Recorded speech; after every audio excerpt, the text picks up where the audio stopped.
Pemilihan Presiden Indonesia 2024 semakin dekat, dan para pemimpin partai politik sudah mulai mempersiapkan strategi untuk memenangkan pemilihan tersebut. Salah satu partai politik yang tengah disoroti adalah Partai Demokrat, yang pada tahun 2024 akan membentuk koalisi dengan partai-partai lain dalam Koalisi Perubahan untuk Persatuan, KPP. Dalam konteks ini, Wakil Ketua Partai Nasdem, Ahmad Ali, mempertanyakan kapan Partai Demokrat akan mulai mensosialisasikan calon presiden KPP, Anies Baswedan, kepada publik bukan hanya melalui media. Ahmad Ali menekankan pentingnya keterlibatan langsung dengan publik dalam upaya memenangkan pemilihan, dan ia menantikan konsolidasi ke daerah-daerah sebagai cara jitu untuk menang. Menanggapi pertanyaan Ahmad Ali, Kepala BPOKK Partai Demokrat, Herman Haeron, menjelaskan bahwa partai sudah melaksanakan sosialisasi Anies Baswedan dalam berbagai acara partai, dan Ketua Umum Agus Harimurti Yudhoyono, AHY, sendiri telah menyampaikan hal tersebut dalam setiap sambutannya.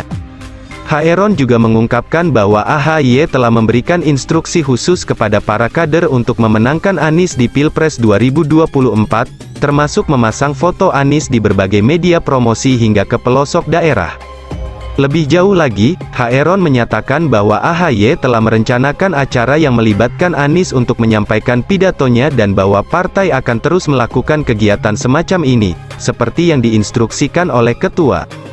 Dalam konteks ini, sosialisasi Anies Baswedan ke lapangan menjadi penting sebagai upaya partai untuk terlibat langsung dengan publik. Dalam artian lain, sosialisasi melalui media saja tidak cukup untuk memenangkan pemilihan. Partai Demokrat harus mampu mengkonsolidasikan basis dukungan di daerah-daerah agar dapat memenangkan pemilihan. Pertanyaan Ahmad Ali juga menyoroti pentingnya partai politik untuk memperkuat konsolidasi ke daerah-daerah sebagai cara jitu untuk menang. Konsolidasi ke daerah-daerah menjadi penting karena daerah-daerah memiliki kepentingan dan karakteristik yang berbeda, sehingga partai politik harus mampu memahami dan meresponsnya dengan baik.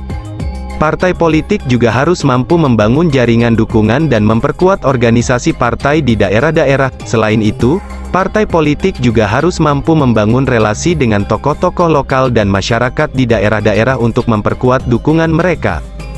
Dalam konteks Pilpres 2024, Partai Demokrat harus mampu mengkonsolidasikan dukungan ke daerah-daerah untuk memenangkan Anies Baswedan dalam pemilihan. Sosialisasi ke lapangan menjadi penting sebagai upaya partai untuk terlibat langsung dengan publik dan memperkuat dukungan di daerah-daerah. Namun, partai politik juga harus memperhatikan kualitas kandidat yang diusung. Kandidat yang baik harus memiliki integritas, kapasitas, dan visi yang jelas untuk memimpin negara. Selain itu, partai politik juga harus mampu membangun koalisi yang solid dan saling mendukung untuk memenangkan pemilihan. Dalam kesimpulannya, Partai Demokrat sudah mengambil langkah-langkah untuk mensosialisasikan pencalonan Anies Baswedan melalui berbagai media, seperti yang diinstruksikan oleh Ketua AHY. Partai juga telah merencanakan suatu acara untuk Anies menyampaikan pidatonya, seperti yang diminta oleh Ahmad Ali. Namun, partai perlu terus berupaya untuk terlibat langsung dengan rakyat guna memastikan kemenangan dalam pemilihan yang akan datang. Selain itu, partai juga harus memperhatikan kualitas kandidat yang diusung dan memperkuat konsolidasi ke daerah-daerah sebagai cara jitu untuk menang.